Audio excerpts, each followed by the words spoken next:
Hey everybody, this is Rustin Rose of Access, and joining us today, the amazing Mikaela Salazar of Falling Through April. How are you doing? Wonderful. So how is everything in your world and the world of Falling Through April? It's amazing. It's a whole new experience, and I'm learning so much, and it's all happening so fast. Yeah, things have sort of taken off for you guys this summer in a big way. But for everybody who isn't aware of Falling Through April yet, because you guys are based out of Charlotte, North Carolina, huge in the region and everything, starting to pick up all over the country. But give us a little backstory on the band by way of introduction. Yeah. Well, they have been together for about, I want to say 4 to 6 years. And they already have 2 albums out. They have 2 different singers on each album. And now our third one, Zodiac, is coming out this January, which I will be featured on. And we actually met about a year and a half ago. I went looking on Craigslist for, a good jam band. I wanted to start getting involved in music again. I'm used to flying solo and be my acoustic guitar at some bars or even on the strip on Las Vegas Boulevard.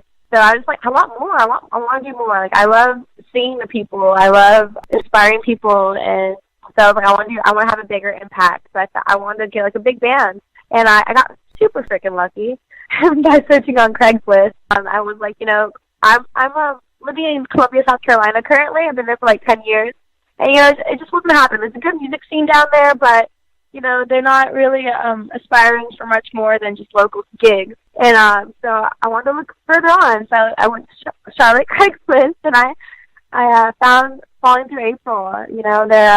Their producer from Nashville kind of was screening people who were trying to try out, and I had tryouts with them. I was super shy at first, really quiet, and I'm not used to a big band, but so they kind of worked with me throughout the year, just hey, work on your projection, work on your your stage presence, and it's just now we're here, and I've learned so much, and it's just so fun, great music. They are every person that hears my band, they're they are so tight. They are together. They got the perfect sound. So that's pretty much it. Thank goodness for Craigslist. Something good has to come out of Craigslist, right? Jeez, right? We can't have all horror stories. Yeah, so Falling Through April, as you said, started in about 2011. They released one full-length studio album, one EP, but really sort of the new incarnation, if you will, of the band will launch with the debut album with you, which is Zodiac, January 5th, as you alluded to. Tell us about the experience, what it was like for you and the guys putting this album together. I mean, I've got to imagine there's a new sense of energy with you in the band. Yeah.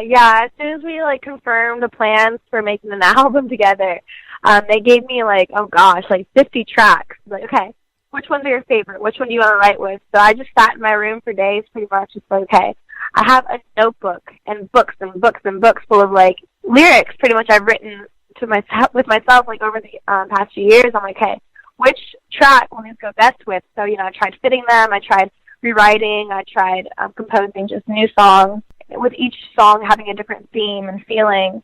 They've really helped me out with just having some wonderful tracks to work with. And as soon as we kind of I was hey, I think this sounds good, I'd go to them. We'd all kind of rewrite it together or kind of work it out differently. I guess my producer says I have an issue with writing a mouthful of lyrics. So we try breaking it down, making it simpler, singable, as we say. And making it, I love having songs that are relatable for my listeners. And of course, they gotta be catchy, and so they worked with me with that. I was just a very poetic writer, my heart on my sleeve. And so we just worked together to make it flow right. What I was really pleased with hearing is that when I wrote lyrics to maybe their tracks, so that's exactly the feeling I had with this song. When I was writing this song, I was, maybe in this dark place, and this song just kind of give me the feels, and that's all I want. If I'm not giving you goosebumps or making you cry, I'm not doing my job right. So we went from there and into the studio. It was one of us at a time. We didn't get to, our schedules were conflicting, so we didn't get to go in all at the same time this time around. Next year we'll hopefully be different. But yeah, it's been chaos. But it's been a beautiful thing. It turned out, we just got all of our songs mastered now, and we got the full album in this order, and it's just a beautiful thing to listen to know that a year and a half ago, the struggle was going on to get the full album written, but now it's better than we could have ever imagined. Well, and we've already heard the first song off the album, Desperate Measures, first single, sort of blowing up all over the place. You've hailed the song as a song about empowerment lyrically. Tell us a bit more about that one. Yeah, when I was writing that song, you know, I was kind of in a place, like, philosophically, where just, like, I was searching something deeper in my life, like, just seeking for a purpose. And that song for me was just, like, an anthem of, you know, coming out as an individual, like, you know, this is your life. You know, you should not be dictated by anyone else's idea of a lifestyle or anything like that. So I'm hoping this song was almost like, you know, shaking my listeners awake, you know, getting out of this, like, slump of, like, a hopeless feeling, or just, if you're, like, stuck in a dark place in a hole, then I would hope it's, like, you know, the song would come as an inspiration and just, like, keep fighting for the life you desire, you know. Don't let anyone dictate your dreams, because, you know, at the end of the day, we need each other, and that's why in the video, too, if you haven't seen it, which is on YouTube, we kind of have an idea of, you know, we're at a camp, pretty much, where we're just, like, you know, Big Brother's watching, like, we are just being controlled, and I'm just trying to take them out of that place and lead them to freedom, because, you know, we need each other to, you know, I've heard divide that we fall, together we will conquer. So that idea appealed to me with this song. You know, whether we're against the world or ourselves, we need each other. And so this song for me was just an anthem of, like, you know, coming back to life, finding yourself, and, yeah, sticking true to yourself, pretty much. So, and you guys shot the video for it in Georgia, and I think you guys mentioned it was near where they shoot the Walking Dead series. Tell us about tell us about the experience of the video. It was so cool. New Name Georgia is awesome. They have, like, the whole set for The Walking Dead, and we had this darling friend who gave us a whole tour of the place. But yeah, she also hooked us up with this abandoned warehouse that we booked for the gig. And it was crazy. Like, it was, like, part of it was, like, a warehouse. It had, like, everything you could imagine. From, like, toilet seat covers, there was a store there. And then they had, like, a whole office room, like, with books. Like, oh, it was crazy. It looked like, I don't even know how to explain it. It was just crazy. There were so many rooms. It was very large. We even had to have, like a four-wheeler to take us around and get some parts. Because we went around that whole warehouse foraging for props for our set. All the wood was found around that warehouse that we used to prop up, like, fake tents, you know, in the video. And then we found, like, desks, tables, and dirty mattresses, and books, and a Nintendo console. Like, we all used it for the video. It was crazy. But it was really, it was really cool. We had so much land to work with. And are you guys Walking Dead fans? Oh yes. We have one of our girls in the group. We know the drummer's girlfriend. She is obsessed. So she was, like, super stoked about this. But, you know, it's really funny. I feel kind of guilty for saying this, but I've never really watched it. I watched, like, a few, like, episodes when this was awesome and all, but I don't know. It's hard for me to get into TV. But, yeah, after definitely filming there and, like, getting, like, a tour, like, all the whole set, going to the gift shop, I'm like, oh, yeah, I got to get into this. So I started watching it afterwards.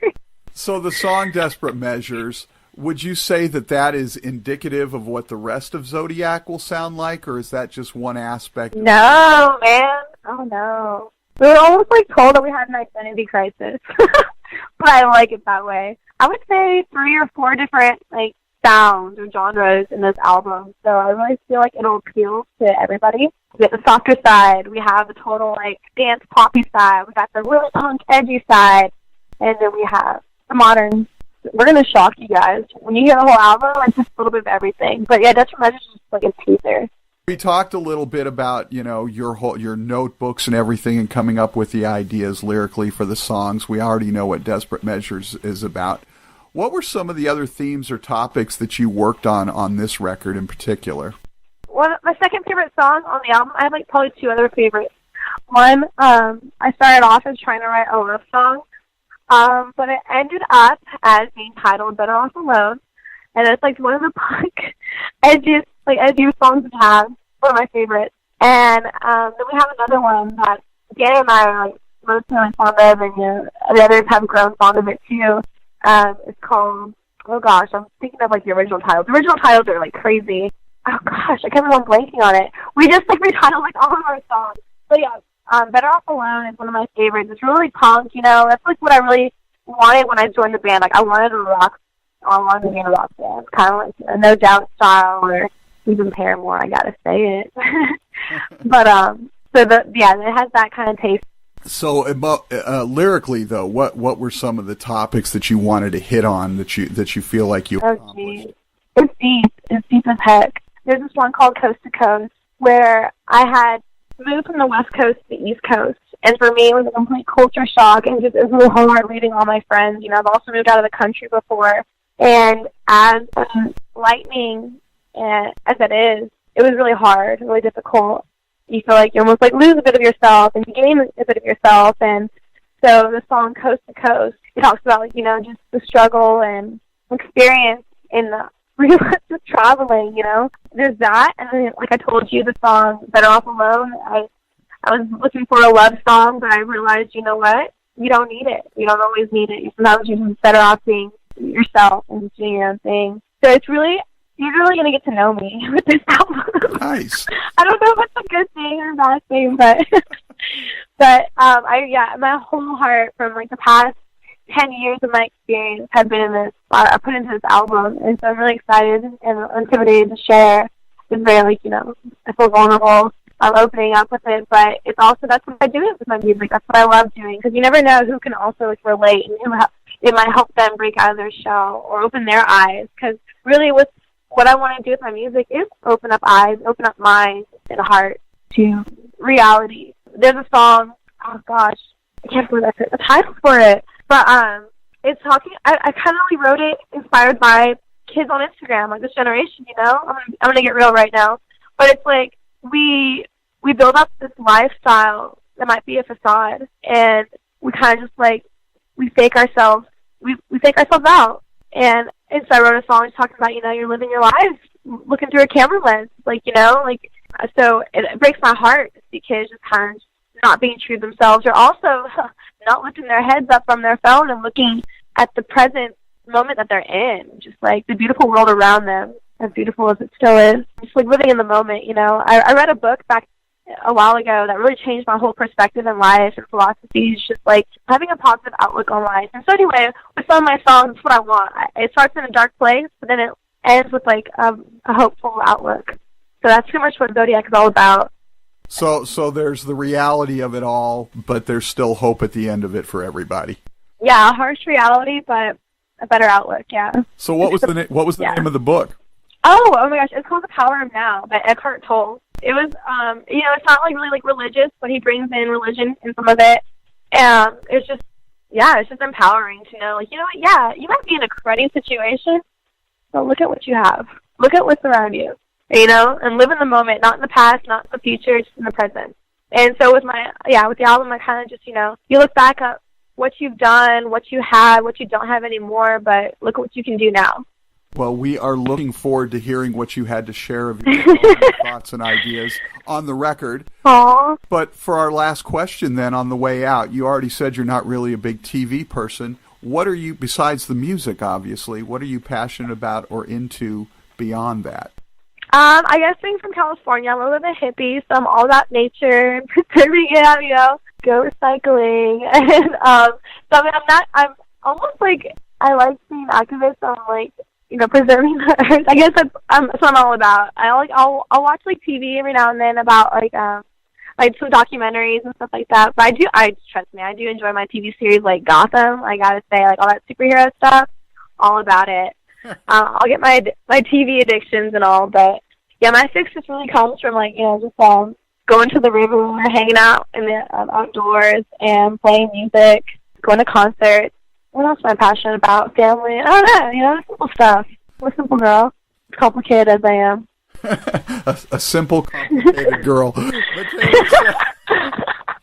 Simple and complex. But yeah, no, I don't know. I don't have to do that. It's music. Music is my life. Well, that's a perfect way to wrap it up. Mikaela Salazar, follow through April. The single "Desperate Measures" out now. We'll get the video up and everything. The album Zodiac the first week of January. Thank you so much for taking a little bit of time to share about yourself, the band, and the album. And we're very excited. Always a pleasure. I love it. Thank you for having me. Have a wonderful weekend. Oh, will do, man. Take care. Take care.